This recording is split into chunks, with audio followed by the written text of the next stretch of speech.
In this episode of Viperplex Outdoors, Mark Brainberger and I are invited to an unexposed private property along the Nith River.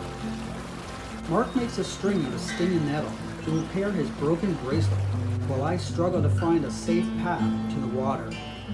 So sit back, grab a coffee, and enjoy this episode of Viperplex Outdoors.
Oh, I think we found home. I think we'll set a ridge line between this tree here and that larger one to my left. Keep it around, I guess about waist height, maybe about that height. We'll set up two shelters here off this. The wind direction's coming here. We're kind of on a point which gives us good access to water, which is good because it's really tough to get to the shoreline because of all the hogweed around here. Is like a guardian protecting the shoreline from us getting in from the river. We finally found a spot where we actually had to kind of blaze a trail. It was kind of dicey there for a little bit, but we found home.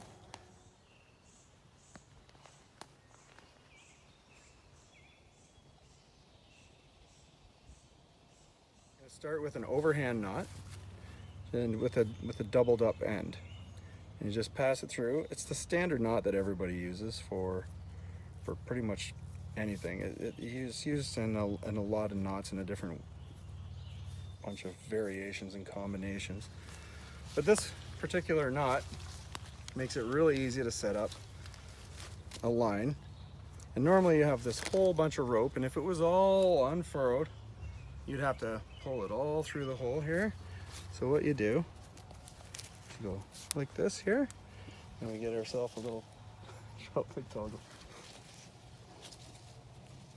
Get a little toggle stick, put it through here, and we're ready to go. And that'll come out really easy when we decide to start taking down.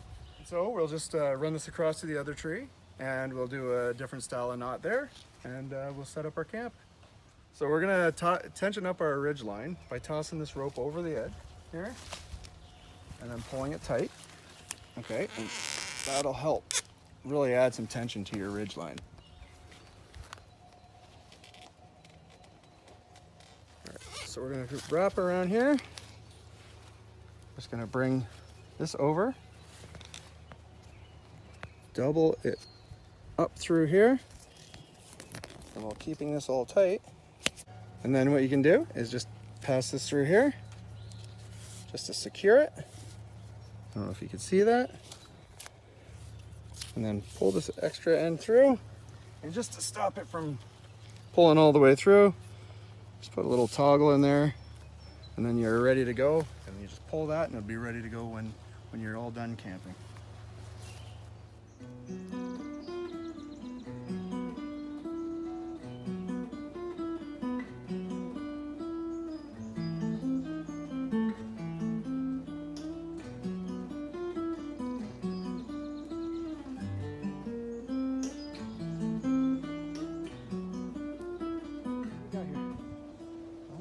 Sure. At a home. It's a home? Yeah. For the night. All right. See, Mark's making fun of mine. Starts to rain, I'm just going to flip it off and roll myself up like a burrito.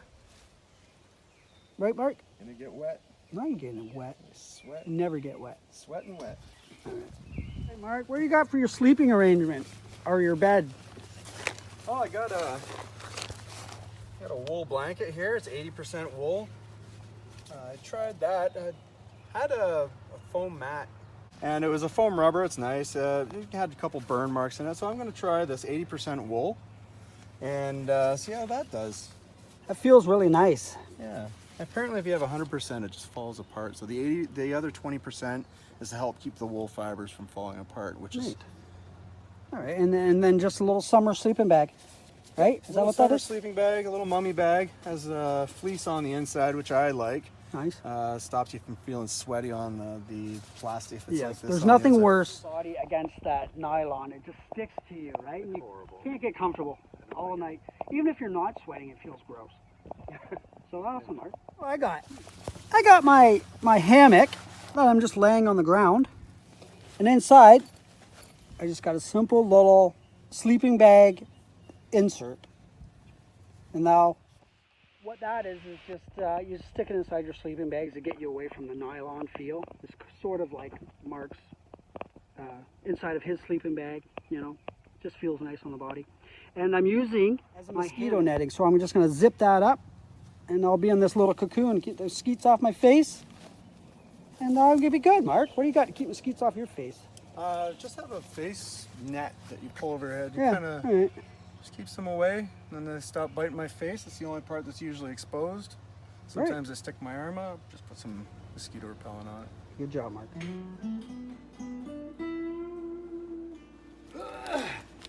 Here we go, Mark. This is a good log. We're gonna cut up a couple of these, lay it right down, have a long fire right in front of us for the night. Not for cooking, just for the night.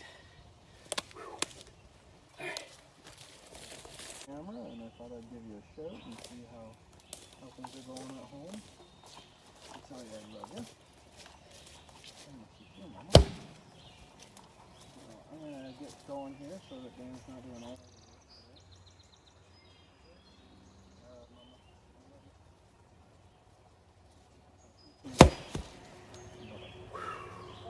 Gathering wood is not a problem today. As you've seen, it's all over us, and we don't even got to go far to collect it. Especially with Mark's saw he's got. Mark, what kind of saw was that I just used? A silky big boy saw, right? Yeah. That thing just cut right through dry hardwood like nobody's business. I did 2 cuts. Mark's gonna do the rest of the cuts. But we're just gonna get a little fire going for right now and have some coffee. Just kind of relax a little bit. A little bird nest we made. Took some bark, wrapped it in a circle. Threw some dry tinder down inside it. I don't want to tip it upside down because everything will come out. But now we're going to see if we can just drop a spark down inside here and get a fire going. You want to put it down first, or? Where do you want to put it? You want to put it down to blow on it? Well, just to get the spark on it. You don't want me to throw a 3,000 degree spark on your hand. No, not really. All right, spark her up. I wonder if you use this to kind of cup it. And, Want it under it? no, I'm just going to use it to. Oh, all right. No, throw a spark in there. Let's see how she works. All right.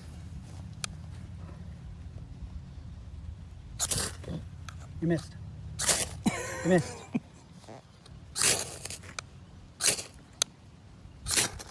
Jesus, this look bright.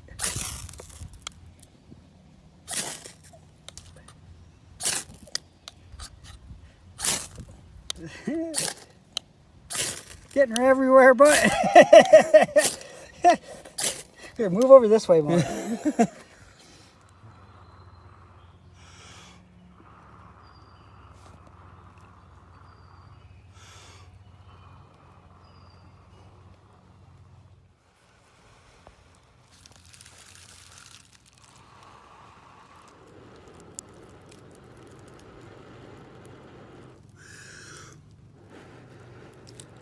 Mark's got the smoke just rolling now. It's going to be any minute. It's going to take off.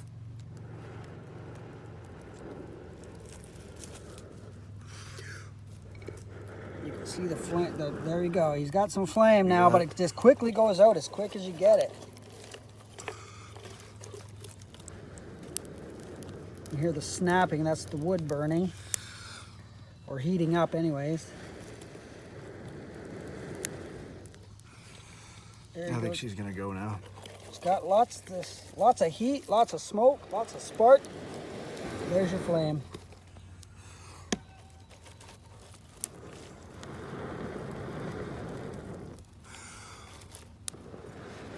It'll go. Oh yeah. It'll go. It'll go. Come on, baby. Yes. There we go. Yes. Wow, Mark. Was that probably the hardest fire you ever made with the... That's been tough, yeah. Yeah, that was a tough one. That was a tough one. Everything's sort of damp, no matter what it is. Bark we pulled off trees, still damp. Everything damp.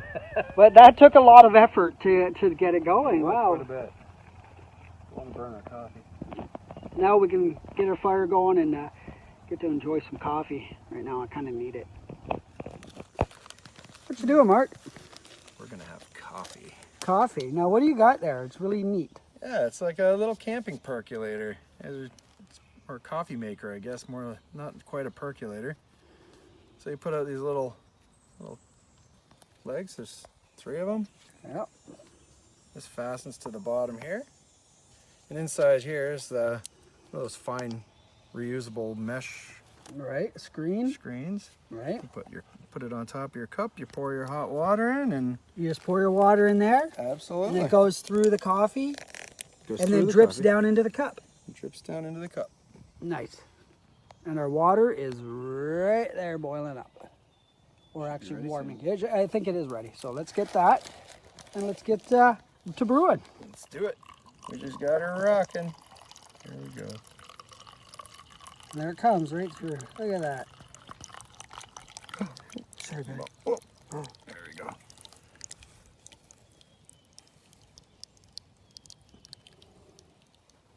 Neat. Can't wait. Coffee.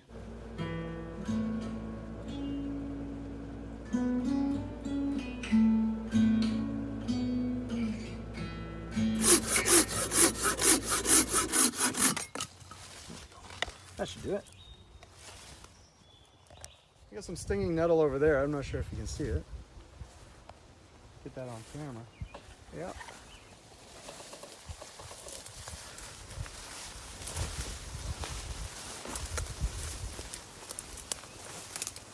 Oh, it's going in the flower. Might be good enough. Still a nice big one, actually.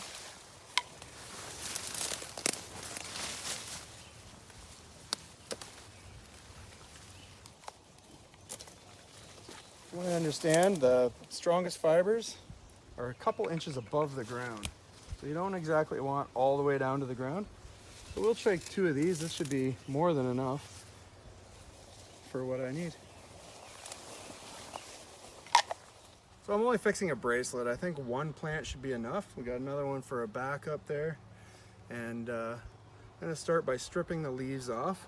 Another interesting thing about stinging nettle is that the dried plant matter, gram for gram, is about 40% protein.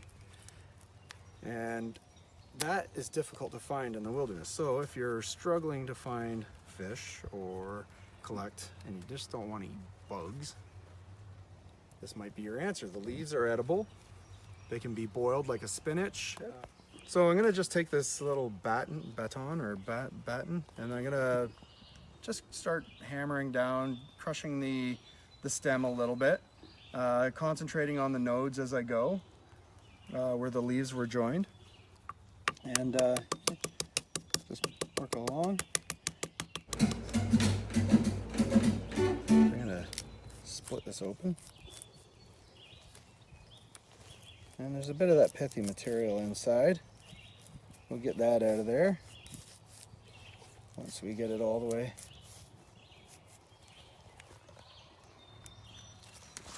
So if you're going to make regular cordage and you aren't going to, you're not going to make it like threads, or you just want some sort of strong cordage. Once you remove the pith, you can leave the rest of the plant fiber on. It'll make a coarser rope, and some of those other fibers will help aid in the strength of it and make it a little bit stronger. But in the meantime, what we're going to try to do is remove this pith. And you could use it like that, or you could reduce it more to fibers. So we've removed most of the pith, and you can reduce it further, or you can start using it just like that. You can twist it all up and start making your rope. I'm trying to get, and hopefully this is mature enough, to get some of the smaller fibers so that I can use it for my bracelet. This would still be too chunky yet for what I need.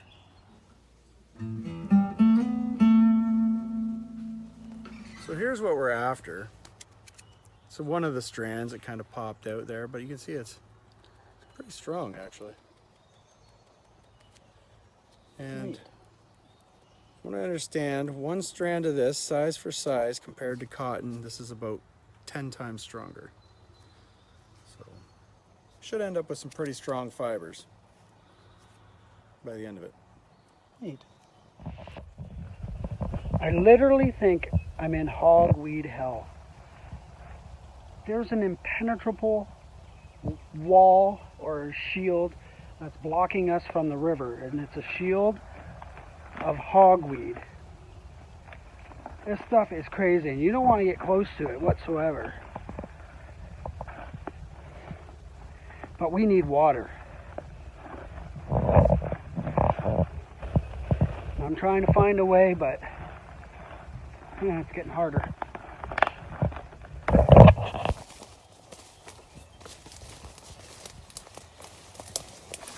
Oh wow, where am I? Oh, there's some hogweed right over there. Hogweed over there.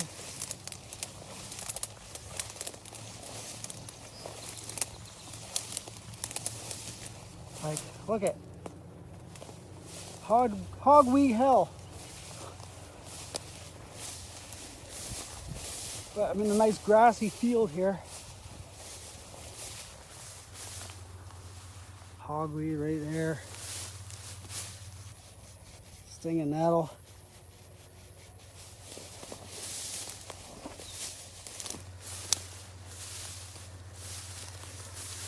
Whoa.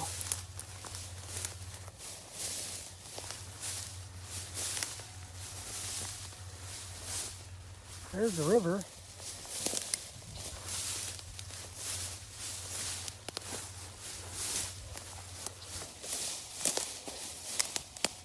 Oh, it goes right straight down. Ay, ay, ay, ay. Well, I made it to the river. Finally. And it's all brown, gross water. But we have to drink it, purify it, obviously. Oh, ouch, ouch, ouch. Okay, Mac, I found a spot to get to the river. Yeah. It's all grasslands. Yeah. Only one little problem is when you get to the edge of the water, it goes about 4 feet. Like you do, right? Straight down. Yeah, well, that's what it looks like. It goes straight down. Yeah, it's hard to see with the grass. I'm thinking we tie a rope to your bucket and just throw it and scoop. You give that a shot? Yeah. Go for it. I don't know, man. I trudged all up and down. It's all hog hell, man. The whole. Yeah, I know. It's like guardians. It is. I was saying to the people that it's like a wall of hogweed, and it's keeping us from the water. Absolutely. A lot of spots you can see a tunnel. Like Yeah, a tunnel, like the hogweed grows in, and there's like a hole, and you're like, maybe we should go there. Yeah, that's where the animals go. Yeah, no. Okay, so I'm gonna try doing that, and I might lose your bucket, but. Yeah.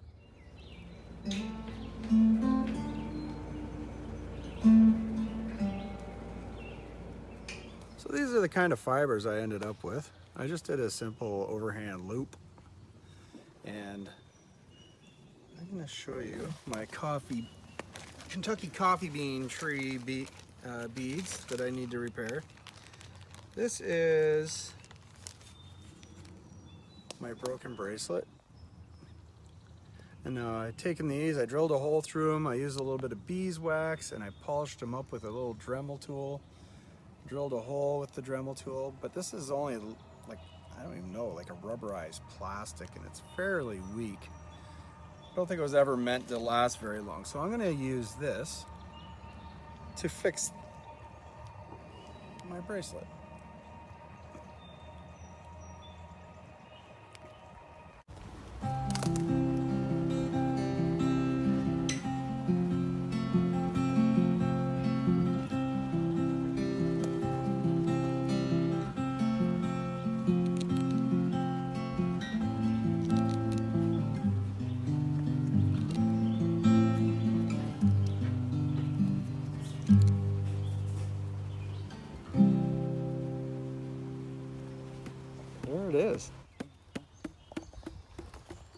Nice job, dude.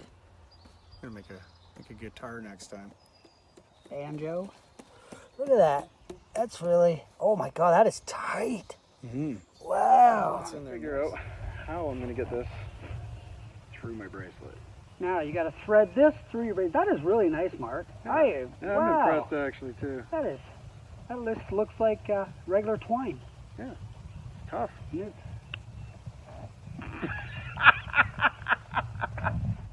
All right, so what we're doing here is I put these beans onto a smaller fishing line, and I tied it onto here so that it didn't unravel. And so what I'm doing is I'm sliding them on so that the end remains intact without trying to stuff this fluffy end through.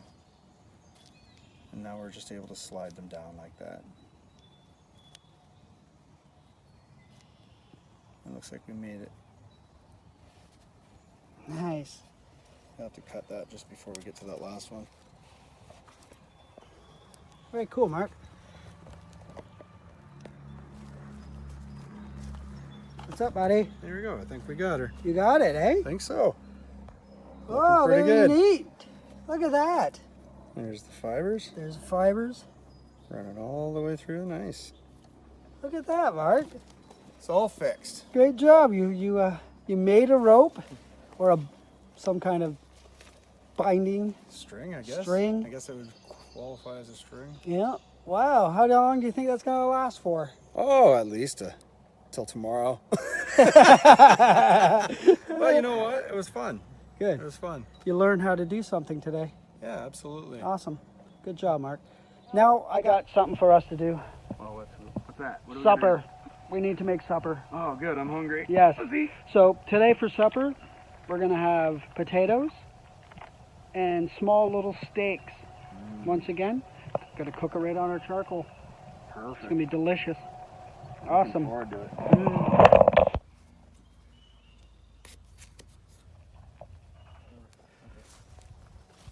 How you doing, Mark? Doing okay. Just checking up on the taters. Oh, there's our taters. And he's got a little some bit of lard in there. Added that in. We got lard the and spices. spices. Yep. Looking good. Toss Smells it. wonderful. We love lard. Yeah, lard's good. You know what? We burnt a lot of calories getting in here. So Look at that. Yummy. I'm sure. So you're gonna get those cooked up, and then we're gonna put our steaks down, or what? Yeah, absolutely. We could Nice. probably throw those in the fire pretty quick. Yeah. All right. I'll get. Well, the pit maybe not ready. right now, but there we go. We're gonna try heating up. Those charcoals over there are way too hot. Yep. We're gonna try doing our steaks here on this kind of dished out log, You're right. and we're just trying to build up some charcoals here really quick, and hopefully the whole thing doesn't catch fire. Your potatoes are doing awesome. I can hear them sizzling right now. Should give them a stir. They should be browned up nicely. Ooh. Pretty ugly. All right. Ready? Ready. Set. There we go. And this one's really spicy. You can have that one, dude. Nice. Perfect. And our potatoes.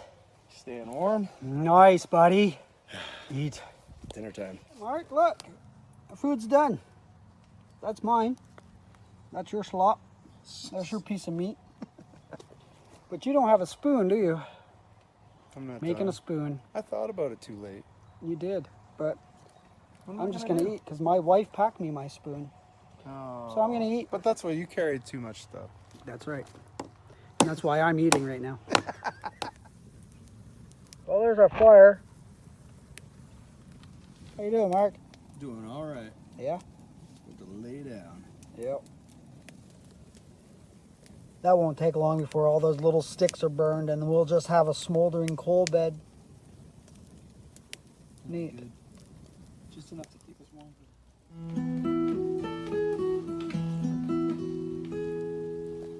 All right, Mark. How you doing? You almost got it there? Almost. Yeah. Getting there. All right, so we got our stuff packed up. I've still got some stuff there to take. It's only been an hour and a half.